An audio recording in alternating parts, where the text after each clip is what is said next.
नमस्कार दोस्तों, अंकुर sir classes में आप सभी का हार्दिक स्वागत है। मैं अंकुर सर आपका आज साइंस की क्लास में हार्दिक स्वागत करता हूं। आइए और जानते हैं हमारा साइंस का पहला प्रश्न। साइंस का जो पहला प्रश्न है हमारा, वो प्रकाश वर्ष किसकी इकाई है। प्रकाश वर्ष किसकी इकाई है, तो आप पहले ये जान लीजिए कि प्रकाश वर्ष होता क्या है। प्रकाश द्वारा एक वर्ष में चली गई दूरी को हम प्रकाश वर्ष कहते हैं। अर्थात जो प्रकाश वर्ष है वो दूरी का मात्रक है। प्रकाश वर्ष किसकी इकाई है, तो आप बता देंगे दूरी की, ठीक है। और समय की जो इकाई है वो सेकंड है, और धारा की जो इकाई है वो एम्पियर होता है, ठीक। नेक्स्ट प्रश्न, सेकंड प्रश्न पे आते हैं और लिखा हुआ है बल का एसआई मात्रक क्या होता है। तो बल का एसआई मात्रक क्या होता है, तो वाट जो होता है वो शक्ति का मात्रक होता है, केल्विन ताप का मात्रक होता है, पास्कल दाब का मात्रक होता है, तो न्यूटन हमारा जो है वो बल का मात्रक है, ठीक है। बल का मात्रक कौन है, तो न्यूटन। थर्ड प्रश्न पे आते हैं और पूछा गया है कि पारसेक किसकी इकाई है। तो आप बता देंगे कि पारसेक जो इकाई है वो किसकी है, तो पारसेक की इकाई हमारी दूरी की है, ठीक है। किसकी है, तो आपका प्रकाश वर्ष भी दूरी की इकाई है और पारसेक भी दूरी की इकाई है। मैं चाहता था कि आज मैं आपको ट्रिक के माध्यम से ये सब पढ़ाता, लेकिन आज मैंने आपको बहुविकल्पी माध्यम से पढ़ाया है, ठीक है। आगे बढ़ते हैं और चौथा प्रश्न जो है वो पूछ रहा है कि दाब का एसआई मात्रक कौन सा है। बहुत ही इंपॉर्टेंट है, दाब का एसआई मात्रक कई परीक्षाओं में पूछा गया है। तो दाब का एसआई मात्रक जो होता है पास्कल होता है। और यदि पास्कल लिखकर नहीं आ रहा है तो आप बता देंगे कि न्यूटन बटे मीटर स्क्वायर, ठीक है। न्यूटन अभी हमने बताया आपको बल का मात्रक होता है, और न्यूटन से ही डाइन ये सीजीएस पद्धति में बल का मात्रक है, और जूल कार्य और ऊर्जा का मात्रक होता है, ठीक है। नेक्स्ट प्रश्न अर्थात 5 नंबर का जो प्रश्न है उसमें पूछा जा रहा है हर्ट्ज में मापा जाता है। हर्ट्ज में किसको मापा जाता है, तो आप बता देंगे हर्ट्ज में आवृत्ति मापी जाती है। कौन मापी जाती है, आवृत्ति। आवृत्ति की जो इकाई है वो हर्ट्ज है। छठा प्रश्न बहुत ही अच्छा प्रश्न है और इसमें सही मिलान करने को आपसे कहा गया है। देखिए अभी जो ऊपर कुछ प्रश्न लिखे गए हैं उन्हीं से मैचिंग करता हुआ आपको प्रश्न दिया गया है। जैसे दूरी का मात्रक कौन है, तो आप जानते हैं अभी दूरी का मात्रक ऊपर दिया गया है आपको कि प्रकाश वर्ष। तो देखिए पहले वाले में हम 3 लिखेंगे। पहले वाले में हम कितना लिखेंगे, 3। पदार्थ की मात्रा, आवेश और ऊर्जा। तो देखिए 3 वाले जो है हमारे वो ऊपर के 2 हैं, तो 4 नंबर जो पहला वाला जो है इसमें जब 4 नजर आ रहा है तो इनको हम पहले ही काट देंगे, ठीक है। अब इन्हीं 2 में से हमारा कोई एक होगा। इसके लिए मैंने आपको एक पहली ट्रिक लिखा रखी है पहले से ही, जो आपकी क्लासों में मिलेगी, कि मूल राशियां 7 हैं और 10 ज्वाला ताप है। मूल राशियां कितनी है, 7 है। कौन सी है, 10 ज्वाला ताप, 10 से द्रव्यमान है, 7 से समय है, ठीक है। मैं इधर लिख देता हूं जिससे आपको दोबारा याद आ जाए कि मूल राशियां 7 हैं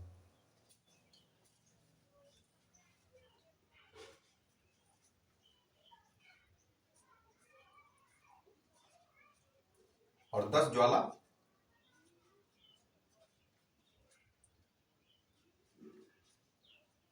ताप है। मूल राशियां 7 हैं, 10 ज्वाला ताप है।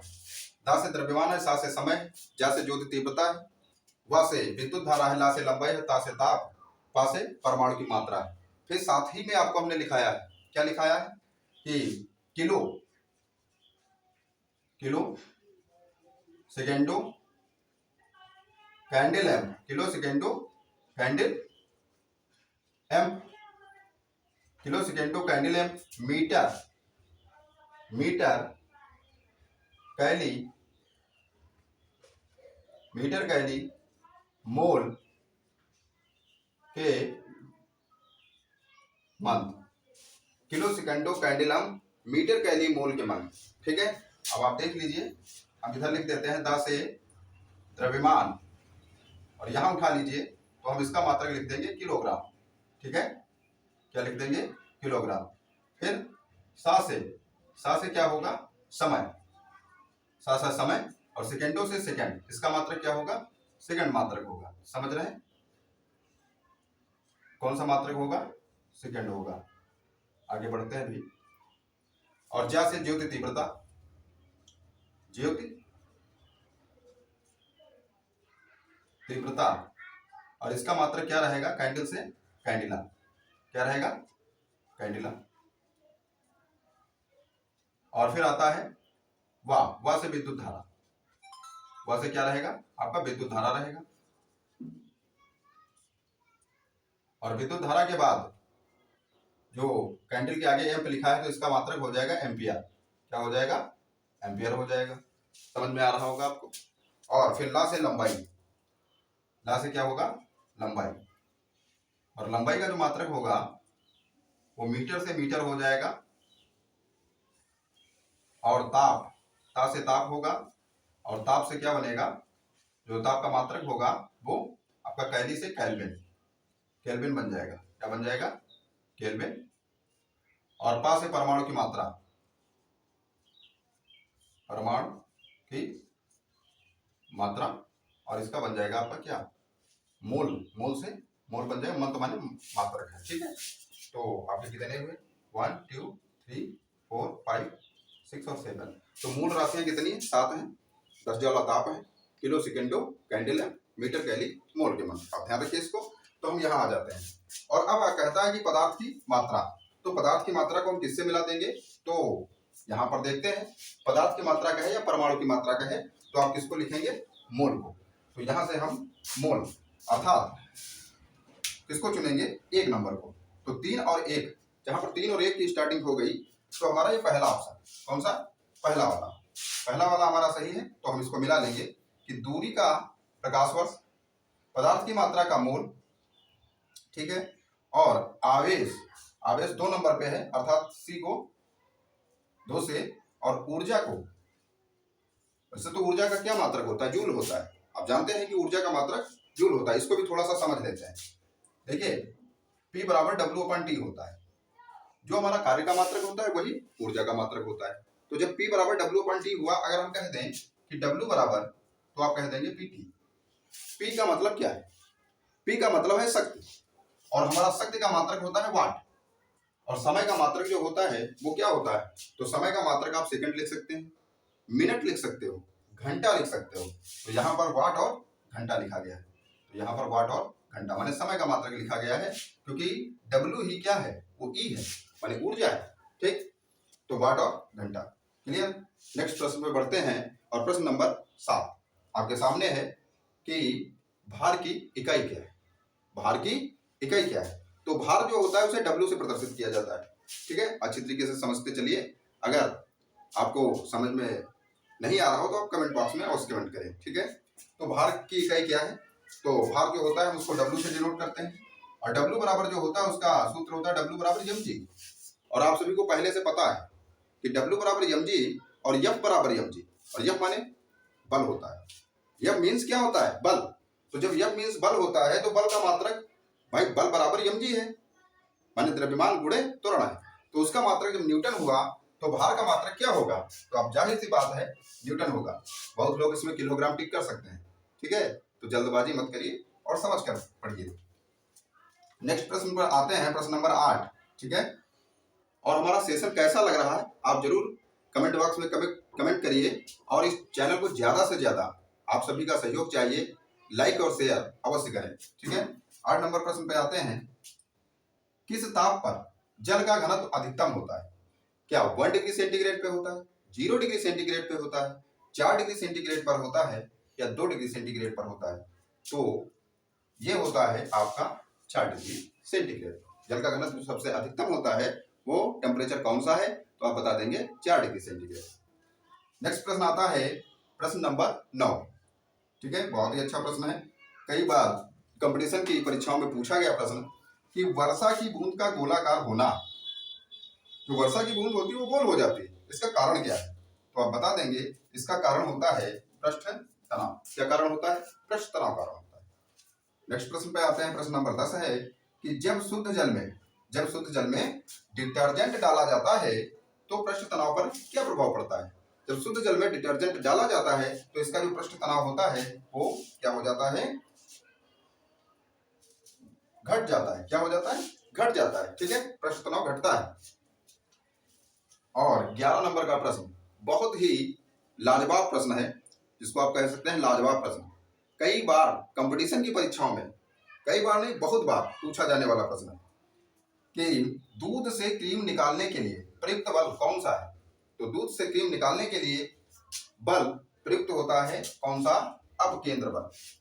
ये केंद्र से बाहर की ओर लगता है अपकेंद्र, और अभिकेंद्र जो होता है वो केंद्र की ओर लगता है। ठीक है, ध्यान रखेंगे। ये भी पूछा जा सकता है अपकेंद्र बल किधर को लगता है, तो आप बता देंगे केंद्र से बाहर की ओर। नेक्स्ट प्रश्न आता है, इसी से जुड़ा हुआ प्रश्न है कि दूध से क्रीम निकालने पर दूध का घनत्व क्या होता है? तो दूध से क्रीम निकालने पर दूध का जो घनत्व होता है, बहुत लोग बताएंगे कि घटता है। नहीं भाई, घटता नहीं है, बढ़ता है। ध्यान रखिए, दूध का घनत्व क्या हो जाता है? बढ़ जाता है। अब आता है 13 नंबर का जो प्रश्न है, बादल वायुमंडल में तैरते हैं, किसके कारण तैरते हैं? तो आप बता देंगे निम्न घनत्व के कारण। ठीक है, किसके कारण तैरते हैं? तो निम्न घनत्व के कारण तैरते हैं। नेक्स्ट प्रश्न आता है, और ये प्रश्न हमारा है 14 नंबर का प्रश्न, दलदली सड़कों पर व्यक्ति फिसल जाता है, ऐसा क्यों होता है? तो ऐसा होता है घर्षण के द्वारा।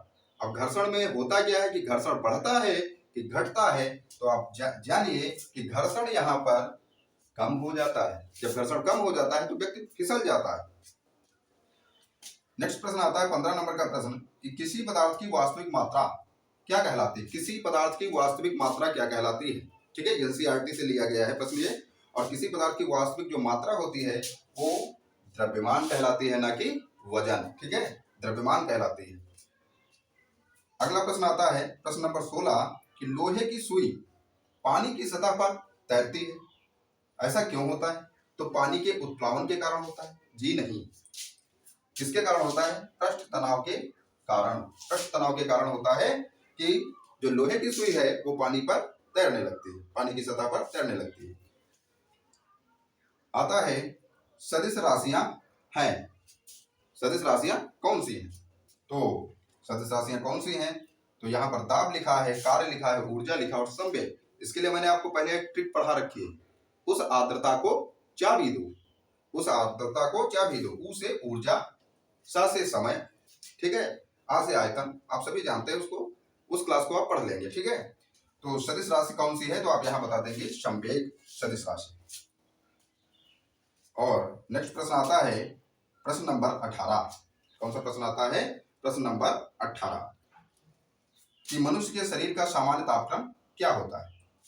अगर सेल्सियस में पूछता है तो 37 डिग्री फ़ारेनहाइट होता है, और अगर आपका 37 डिग्री सेंटीग्रेड होता है, सॉरी, और यदि आपका फ़ारेनहाइट में पूछता है तो 98.6 फ़ारेनहाइट होता है। ठीक है, नेक्स्ट प्रश्न आता है अब कि वह ताप जिसमें सेंटीग्रेड व फ़ारेनहाइट की जो वैल्यू होती है वो समान होती है, वो ताप जिसमें सेंटीग्रेड और फ़ारेनहाइट का मान क्या हो? समान हो, वो कौन सा है?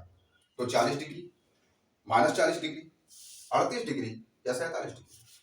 ठीक है, तो इसमें होता है -40 डिग्री। कितना होता है? -40 डिग्री। इस पर मान जो होता है, दोनों के मान सेंटीग्रेड और फ़ारेनहाइट के समान होते हैं, ध्यान रखिए। 20 नंबर का प्रश्न आता है कि वॉशिंग मशीन का कार्य सिद्धांत किस पर निर्भर करता है? तो ये अभी जैसे हमने बताया था, ये क्या करता है? गंदगी को साफ करता है, माने केंद्र से बाहर की ओर निकालता है। तो आप बता देंगे अपकेंद्रीकरण।